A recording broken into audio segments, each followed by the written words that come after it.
말씀 제목을 함께 우리 읽도록 하겠습니다. 같이 읽습니다. 변질될 것이냐 변화될 것이냐. 흐르지 않는 고여있는 물은 어떻게 되는지 다 아실 겁니다. 고여있는 물은 썩게 되고, 썩은 물과 오염된 물은 모든 것을 병들게 만들고 죽게 만듭니다. 물고기를 죽게 만들고, 그 오염된 물은 식물도 죽게 만들 것이고, 또한 사람까지도 이제 영향을 받게 되어서 병이 들게 만들고 죽게 만듭니다. 우리가 지금 일본에서 그 오염된 그 방사능의 오염된 물을 우리가 막는 이유가 바로 그런 이유가 있지 않겠습니까? 모든 부분들이 그렇습니다. 우리의 모든 삶이 이 영적 원리와 같은 게 참 많습니다. 썩은 물이 닿는 곳마다 병들고 죽게 이르듯이 영적인 원리도 우리가 내 영혼을 썩게 만들고 병들게 만들고 죽게 만드는 것들이 있습니다. 그래서 우리가 이것을 막기 위해서 예배를 드리는 것이고, 우리가 기도를 하는 것이고 찬송을 하는 겁니다. 예배는 아담 때부터 시작해서 지금까지, 앞으로도 예수님께서 오실 그날까지 예배는 계속 드려질 것입니다. 그 이유는 우리의 영혼이 살기 위해서 예배는 필요한 겁니다. 아담이 타락한 이후부터는 예배가 필요했습니다. 왜냐하면 이 죄악으로 말미암아 우리가 죽게 되었기 때문에 예배를 통해서만이 하나님을 만날 수 있고, 그리고 내 영이 살 수 있기 때문에, 그래서 주님께서는 예배를 드리라고 한 것이고, 지금까지도 예배는 지속되는 것이고 앞으로도 예배는 지속되기 때문에, 그래서 여러분은 이 예배에 대해서 지치지 않았으면 좋겠습니다. 예배는 너무 지쳐, 그렇게 하시면 안 되는 거예요. 이제는 이 예배가 지칠 수도 있게 만들겠지만은 내 영을 위해서 우리가 드려줘야 되는 겁니다. 우리 옆 사람과 인사하겠습니다. 예배 때문에 지치지 맙시다. 예배로 인해 지치지 않도록 여러분 우리의 영혼을 늘 회복하기를 바랍니다. 우리의 몸도 마찬가지, 움직이지 않으면 우리의 몸은 굳습니다. 그리고 가만히 있으면 어떤 일이 벌어진지 아시죠? 욕창이 생겨요. 썩습니다. 몸도 가만히 있으면 썩듯이 우리의 영혼도 가만히 있으면 썩습니다. 병듭니다. 그렇기 때문에 우리가 기도의 자리에 나와야 되고, 예배의 자리에 나와서 자꾸 내 영혼을 움직여서 내 영혼이 강감을 얻도록 만들어야 됩니다.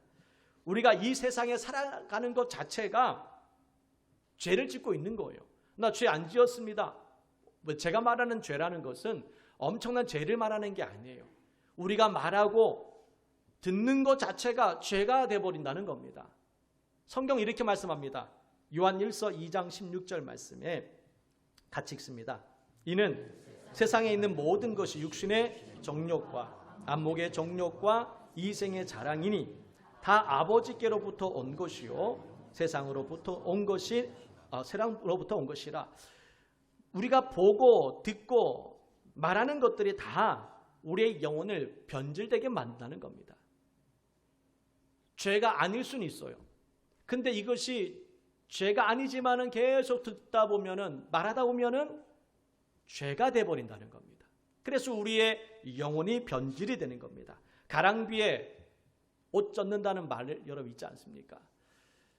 내가 살아가는 것 자체가 큰 문제가 되진 않아요. 그러나 이것이 계속 살다 보면 나에게 영향을 미칩니다. 알게 모르게 영향을 미쳐요. 여러분은 한국 사람으로 살았기 때문에 한국에 대한 영향을 우리가 받잖아요. 어딜 가나 한국 사람의 그 삶이 있습니다. 여러분이 공산주의에서 그 나라에 태어났다면 여러분은 그 사상을 받아들였을 거예요. 그리고 그렇게 영향을 받았을 겁니다. 여러분이 미국에 태어났으면 이렇게 살지 않았을 거예요. 다른 삶의 방향으로 살아가는 겁니다. 그게 알게 모르게 영향을 받는 거예요. 그러니까 태어날 때부터 시작해가지고 어릴 때부터 우리는 부모의 영향을 받게 되고, 친구의 영향을 받게 되고, 사회의 영향을 받게 되는 겁니다. 그러면서 내 삶이, 내 인격이, 내 성품이, 내 삶의 방향이 정해지기 시작하는 겁니다. 왜 어떤 사람 부정적으로, 어떤 사람 긍정적으로 왜 바뀝니까? 왜 어떤 사람은 다혈질적이고 어떤 사람은 또한 우울한 마음, 또 여러 가지 마음 상태가 왜 생겨날까? 태어날 때부터 생겨나는 언어도 있겠지만 그러나 우리는 그렇게 영향을 받으면서 우리의 생각이, 마음이 변질이 되기도 하고 변화가 일어나는 것도 있습니다. 그래서 주님께서는 구약시대에는 변질되지 않도록 만들기 위해서 안식일을 정해놨습니다. 안식일 날은 뭐 하는 날입니까? 쉬는 날이지요. 근데 이 쉬는 날 뭐 해야 됩니까? 하나님께 예배를, 말씀을 읽어야 됩니다. 말씀을 들어야 됩니다. 세상으로부터 변질되지 않도록 만들기 위해서 안식일을 정하셨고 절기를 정하셨습니다. 이때에는 너희들이 꼭 나와라. 우리가 지금으로 우리가 표현하자면은 주일날 주님 앞에 나와서 예배를 드리고 절기는 보통 일주일씩 절기를 했거든요. 우리는 부흥회 같은 거 하지 않습니까? 부흥회를 하다든지 기도를 한다든지 그렇게 해서 우리의 영혼의 회복을 위해서, 이 세상의 것들로 인하여서 보호를 받기 위해서 주님께 그렇게 절기와 안식일을 만들어 놓은 겁니다. 죄는 오염된 물과 같습니다. 그것을 먹을 때마다 우리는 병이 드는 것처럼 우리가 생수를 먹어야지만이 우리의 몸이 살 수 있습니다. 영혼도 마찬가지입니다. 요한복음 7장 38절 말씀에 나를 믿는 자는 성경의 이름과 같이 그 배에서 같이 읽습니다. 생수의 강이 흘러나오리라 하시니, 생수를 마셔야 건강해지듯이 예수를 믿는 것, 나를 믿는 자는 이와 같이 생수의 강이 흘러나리라. 즉 소망이 생기고 생명의 역사가 나타나는 겁니다. 에스겔서를 보면은 성전에서부터 물이 흘러나오는데, 자, 이 어떤 일이 벌어지는지 한번 읽겠습니다. 에스겔 47장 1절 9절 말씀 읽습니다. 그가 나를 데리고 성전 문에 이르시니 성전의 앞면이 동쪽을 향하였는데 그 문지방 밑에서 물이 나와 동쪽으로 흐르다가 성전 오른쪽 제단 남쪽으로 흘러내리더라. 9절입니다. 이 강물이 이르는 곳마다 번성하는 모든 생물이 살고 또 고기가 심히 많으리니 이 물이 흘러 들어가므로 바닷물이 되살아나겠고 이 강이 흐르는 각 처의 모든 것이 살 것이며, 이 강물이, 이 물이 접촉하는 곳마다, 머무는 곳마다 사는 역사가, 생명 역사가 나타났다는 겁니다. 성전에서 흐르는 물이 그렇게 살리는 역사가 나타났듯이 이 물이 과연 뭘까? 성전에서 흐르는 이 물, 이것을 우리가 말씀으로 하나님의 은혜를 우리가 상징합니다. 그래서 하나님의 은혜를 우리가, 하나님 말씀을 우리가 통해서만이 우리의 삶이 살아나는 겁니다. 물은 하나님의 음성이며 말씀입니다. 에스겔 43장 2절에 이렇게 표현합니다. 이스라엘의 하나님의 영광이 동쪽에서부터 오는데 하나님의 음성이 많은 물소리 같고 땅은 그 영광으로 말미암아 빛났다라고 말씀합니다. 주님의 음성을 많은 물소리로 이렇게 표현하고 있습니다. 말씀, 주의 음성을 들으면 사는 역사 나타나는 줄 믿습니다. 말씀은 곧 따라합니다. 하나님이다. 말씀은 하나님이세요. 그래서 우리 하나님을 우리가 볼 수 없기 때문에 말씀을 통해서 하나님을 보는 겁니다. 태초에 요한복음 1장 1절 말씀에 태초에 말씀이 계시니라. 이 말씀이 하나님과 함께 계셨으니 다 같이 읽습니다. 이 말씀은 곧 하나님이시니라. 말씀이 하나님이세요. 하나님이 보이지 않기 때문에 우리는 말씀을 통해서만이 하나님을 볼 수가 있는 겁니다. 그래서 사람은 떡으로만 사는 것이 아니라 하나님의 말씀을 통해서 우리는 살아갈 수가 있습니다. 요한복음 4장에 보시면 사마리아 여자와 예수님이 만나는 사건이 기록되어 있습니다. 사마리아 여자는 결혼을 5번이나 하고 실패하고 6번째 남자와 남편과 만나서 살고 있는 상태였습니다. 그럼 여러분이 6번째 남편과 사는 이 여자가 행복했을까요? 불행했을까요? 제가 봤을 때는 100% 우리가 모르겠지만은 제가 봤을 때는 불행했을 거라고 생각합니다. 왜냐하면은 사마리 여자가 우물에 물을 뜨러 오는데 보통 물을 뜨러 오는 여자들은 아침 일찍 오든지 저녁 때 오거든요. 낮에 너무 덥기 때문에 물을 뜨러 오질 않는데요. 그런데 이 사마리아 여자는 사람이 없을 때 물을 뜨러 왔습니다. 왜 그랬을까요? 창피했겠죠. 여러분, 제가 6번째 결혼을 하고 있다면 여러분은 저를 어떻게 보시겠습니까? 아니, 목사가 2번 결혼한 것도 이상한데 6번을 결혼했다고, 와, 목사 능력이 있으시네, 이렇게 여러분 보시겠습니까? 아니면은 저 목사가 아니구나, 이렇게 생각하죠. 우린 지금도 그렇게 생각한다는 거죠. 지금도. 근데 그 여자, 당시 때 여자의 삶은 힘들었거든요. 근데 여자가 6번을 결혼한다는 것도 어려웠습니다. 남자들은 당시 때 일부 이처제가 있었기 때문에, 일부 다처제였기 때문에 괜찮았지만은 그런 상황을 봤을 때 이 여자는 절대로 행복한 여자가 아니었던 거예요. 그런데 예수님 만나고 나서 그 지옥 같은 그 삶이 바뀌었습니다.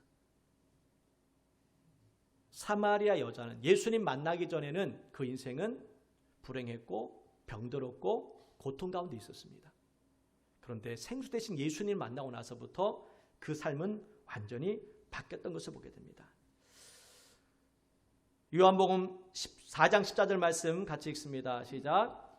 내가 주는 물을 마시는 자는 영원히 목마르지 아니하리니 내가 주는 물은 그 속에서 영생하도록 솟아나는 샘물이 되리라.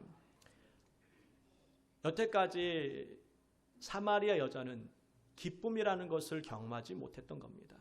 그래서 사람 만나는 게 싫었던 거예요. 그래서 사람이 없을 때 와서 물을 뜨러 온 겁니다. 그런데 예수님 만나고 나서 생각이 바뀌었습니다. 그리고 사람을 만나러 가요. 예수님이 내 안에 들어오자, 말씀이 내 안에 들어오자 환경은 바뀌지 않았잖아요. 똑같잖아요. 남편이 바뀌지 않았잖아요. 여전히 그 남편은 그 남편이고 여전히 환경은 어렵고 힘듭니다. 그런데 예수님이 그 안에 들어오고 말씀이 그 안에 들어오자 사마리아 여인은 모든 것이 바뀌었던 겁니다. 소망이 생겼고 기쁨으로 바뀌었던 것을 보게 됩니다. 그러니까 어떤 말을 듣고 어떤 것을 받아들이냐에 따라서 우리의 이 마음이 바뀌고 환경이 바뀌어버리는 겁니다.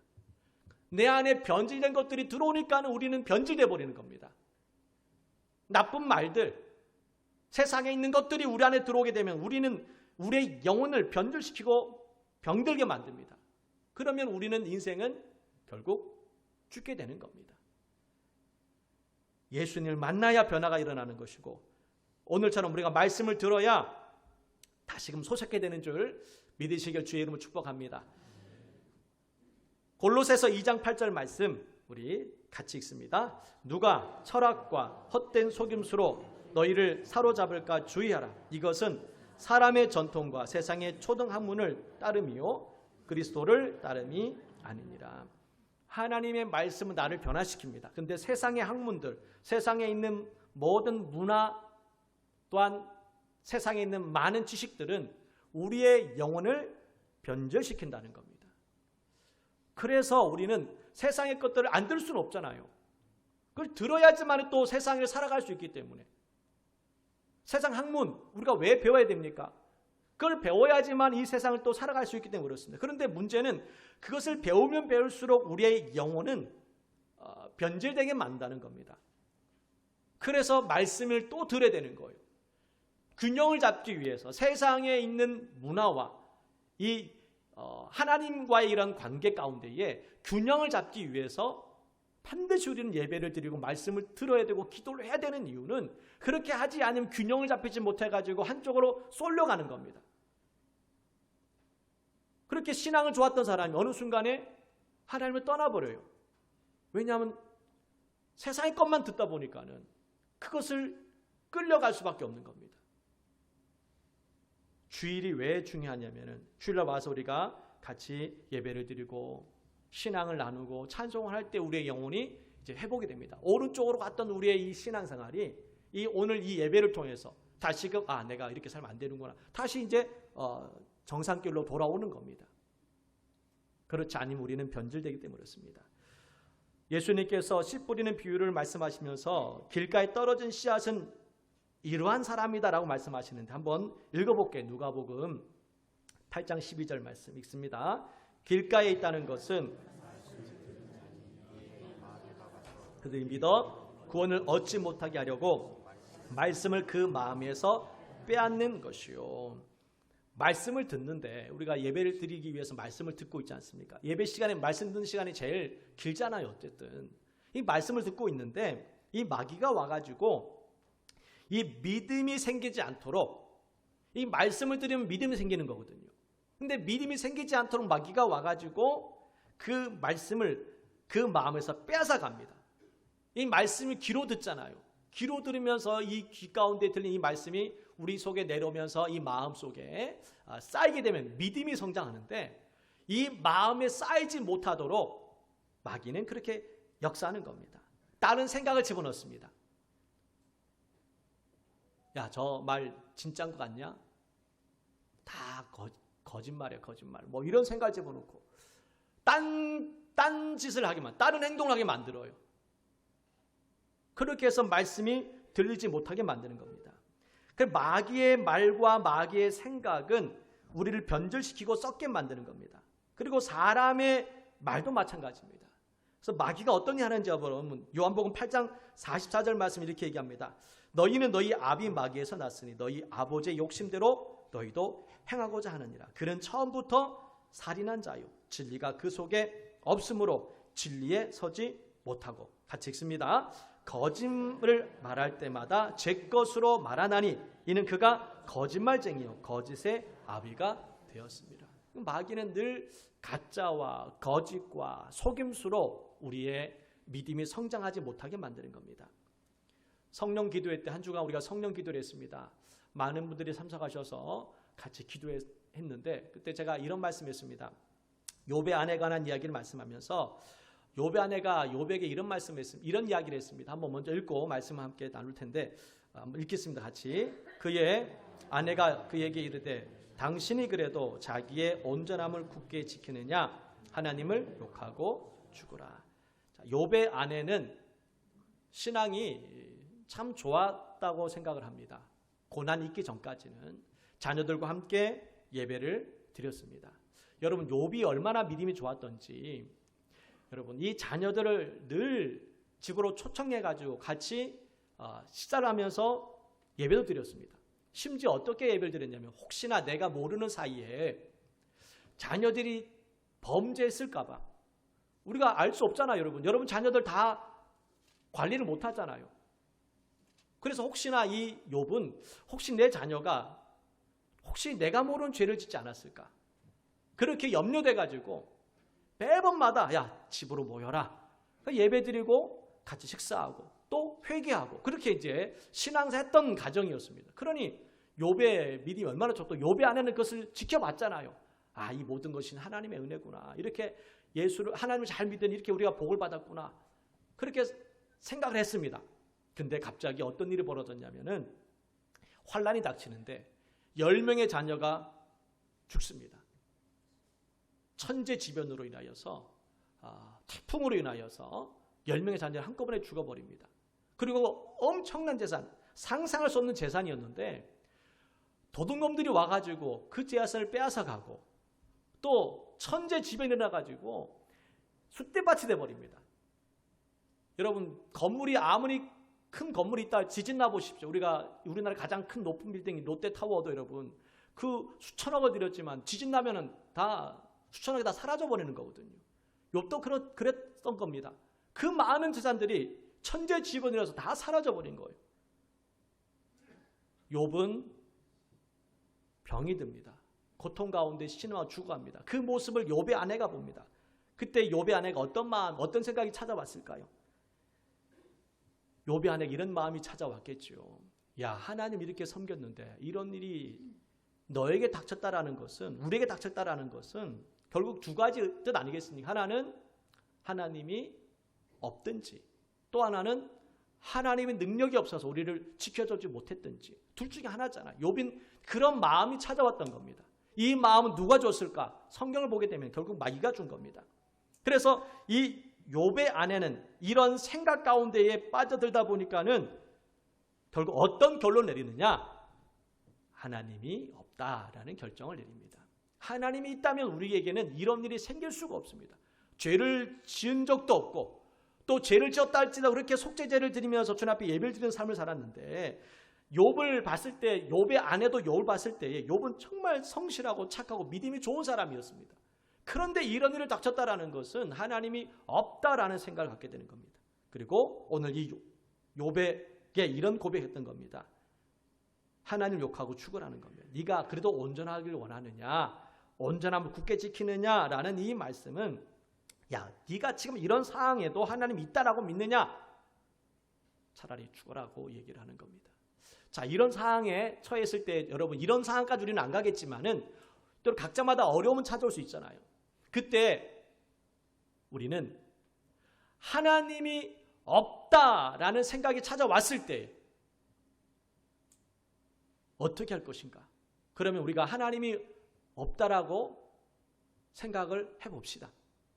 그럼 내 상황에서, 지금 어려운 상황에 나는 여태까지 하나님이 있다라고 믿었는데 지금 상황에 보면 하나님이 없는 것처럼 보여져요. 느껴져요. 그럼 하나님이 없다, 하나님 없어 라고 우리가 고백을 했다고 쳐요. 그러면 내 상황이 하나님이 없어졌다고 해가지고 상황이 나아집니까? 그렇지는 않잖아요. 내가 하나님을 있다라고 착하고 믿었는데 하나님이 이제 없어졌어요. 그렇다고 내 환경이 갑자기 좋아지고 그렇지는 않잖아요. 내가 지금 어려운 환경, 지금이 너무 힘든 환경이지만은 이럴수록 없는 하나님도 만들어야 되는데 있는 하나님을 없애버리니 어떻게 되겠습니까? 정말 내가 힘들고 어려우면은 하나님이 없다 할지라도 하나님을 만들어내야 됩니다. 그래야 내 환경을 이겨낼 수가 있어요. 근데 욥의 아내는 있는 하나님도 없애버렸습니다. 더 나은 삶을 살 수 있을까요? 더 나은 삶을 살 수가 없습니다. 없는 하나님을 만들어내야 되는 상황인데도 불구하고 있는 하나님을 없앴으니 어떻게 잘 될 수 있겠습니까? 근데 욥은 끝까지 하나님을 신뢰했습니다.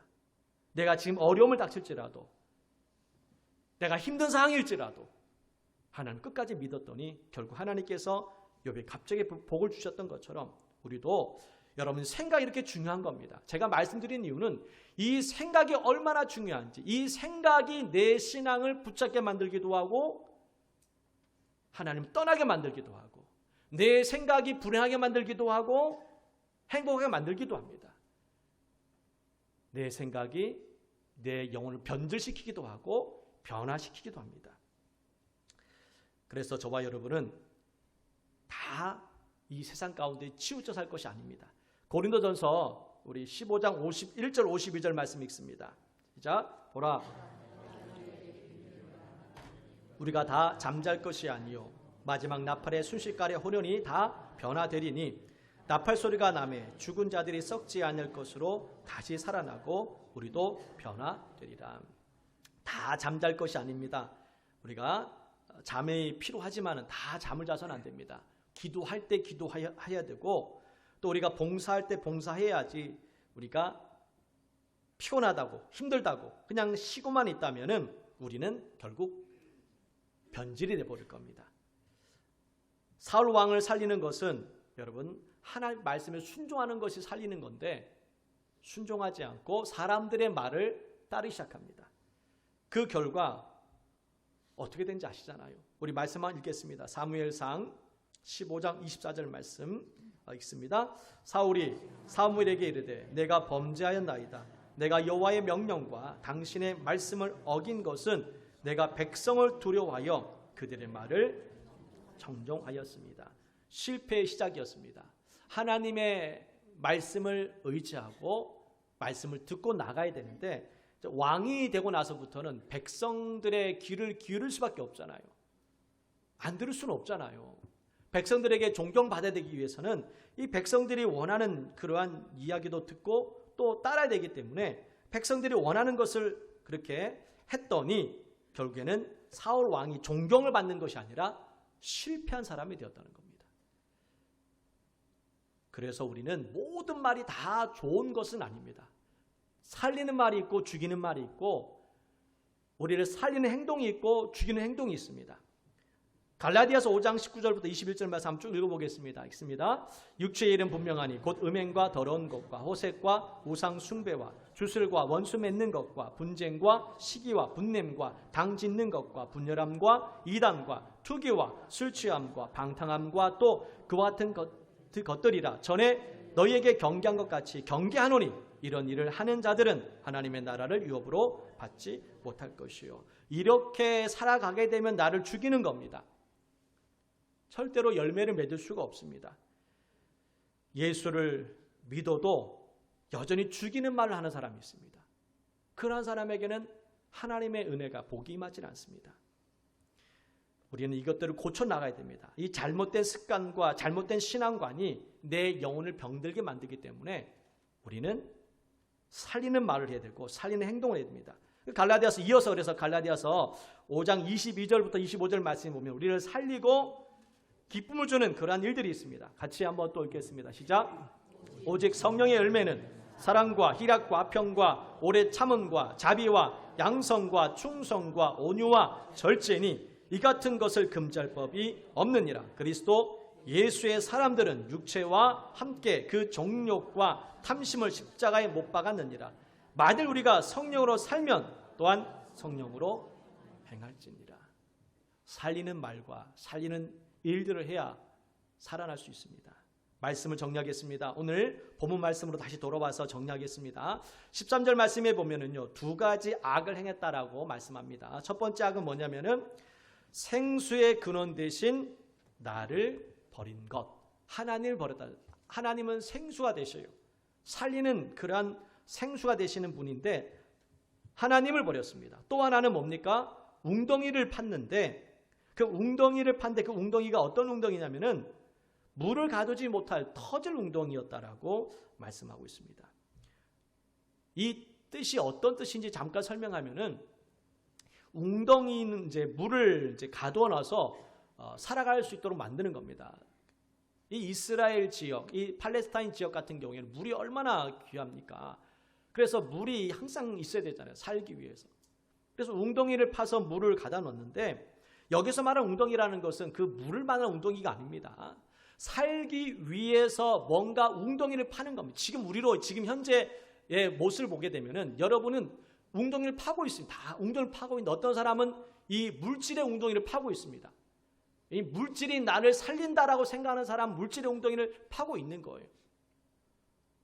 어떤 사람은 이 세상에 있는 그 권세나 명예를 파고 있는 사람이 있습니다. 이 명예와 권세 웅덩이를 계속 파고 있는 겁니다. 여기서 말하는 웅덩이는 어떤 웅덩이냐면 지금 오늘 13절에 말한 웅덩이는 어떤 웅덩이냐면 지금 고대사인 전쟁이 끊임없이 있었습니다. 밥 먹듯이 했던 그 전쟁이거든요. 그러니까는 우리가 살기 위해서 웅덩이를 하나 파야 되는데 그 웅덩이가 뭐냐면은 강하고 힘 있는 나라를 붙잡는 겁니다. 저 나라만 우리 편이 되어주면은 우리를 도와주면 우리는 나라는 보호를 받을 수 있다라고 생각을 했던 겁니다. 그래서 그들에게 돈을 주지요. 우리를 좀 도와달라고, 우리를 좀 보호해달라고, 내 백성을 지켜달라고 그렇게 강대국을 의지하는 겁니다. 그런데 그 강대국이 도움을 줄 줄 알았는데 그 힘 있는 나라가 터진 웅덩이라는 겁니다. 다시 말씀 도움이 되지 않는다는 거예요. 고생은 고생대로 하고 수고는 수고대로 다 했는데 결과적으로는 오히려 더 고통을 당하게 되었다는 겁니다. 우리가 그렇게 살고 있다라는 거죠. 물질만 있으면 내 인생은 이제 다 될 거라고 생각했는데 내가 원하는 것만 얻으면은 성공만 하면 내가 다 될 줄 알았는데 오히려 그것 때문에 내 삶을 더 불행하게 됐다는 겁니다. 그 웅덩이는 생수의 물을 가두지 못하는 웅덩이였던 겁니다. 아무런 쓸모가 없어요. 수날을 그렇게 고생 웅덩이를 팠는데 아무런 쓸모없는 웅덩이. 우리가 수십 년 동안을 살아왔는데 여러분 의지하고 내가 원했던 걸 얻었는데 아무런 도움이 되지 않는 그러한 인생을 살고 있다라는 거예요. 그래서 우리는 하나님을 의지하지 않으면은 터진 웅덩이로만 사는 겁니다. 누가복음 12장 20절 말씀 읽겠습니다. 다 같이 읽습니다. 하나님은 이르시되 어리석은 자여 오늘 밤에 내 영혼을 도로 찾으리니 그러면 내 준비한 것이 누구의 것이 되겠느냐 하셨으니. 정말 내가 오늘에서야 성공을 거두었고 재산을 이루었습니다. 이제는 남은 여생, 이제 평생 동안 나는 부족함이 없이 불행하지 않고 행복하고 즐겁게 살 줄 알았는데 오늘 밤에 내가 죽을 수도 있다는 것을 말씀하는 겁니다. 그러면 이 준비한 것이 여태까지 네가 수십 년 동안 모아놓은 것이, 이룬 것이 어떻게 되겠느냐라는 거죠. 말씀 정리합니다. 정결하지 않으면 변질됩니다. 변질된 삶은 절대로 기쁨 얻을 수 없습니다. 모든 것을 얻었다 할지라도 내 마음이 변질되어 버리면은 아무것도 우리는 얻을 수가 없습니다. 변화돼야지만이 주님과 함께 우리의 삶을 온전히 살아갈 수가 있습니다. 세상의 모든 것들은 나를 성공시키는 것이 아니라 나를 변질시킨다라고 성경은 말씀합니다. 그래서 우리는 예배를 드려야 됩니다. 예배 드리는 것이 때로는 지치죠. 힘듭니다. 어렵습니다. 불편합니다. 그러나 하셔야 됩니다. 왜냐? 내 영혼을 위해서, 내가 변화되기 위해서 우리는 힘들어도 이 자리에 오셔야 되는 겁니다. 할렐루야. 우리 옆 사람과 다시 마지막으로 인사하겠습니다. 끝까지 믿음을 지킵시다. 네. 믿음을 지키기 위해서 우리는 또 모여야 되는 것이고 여러분 기도하셔야 됩니다. 그러니 힘들어도 이 삶을 포기할 수가 없어요. 끝까지 믿음 안에 사시길 주의 이름으로 축복합니다.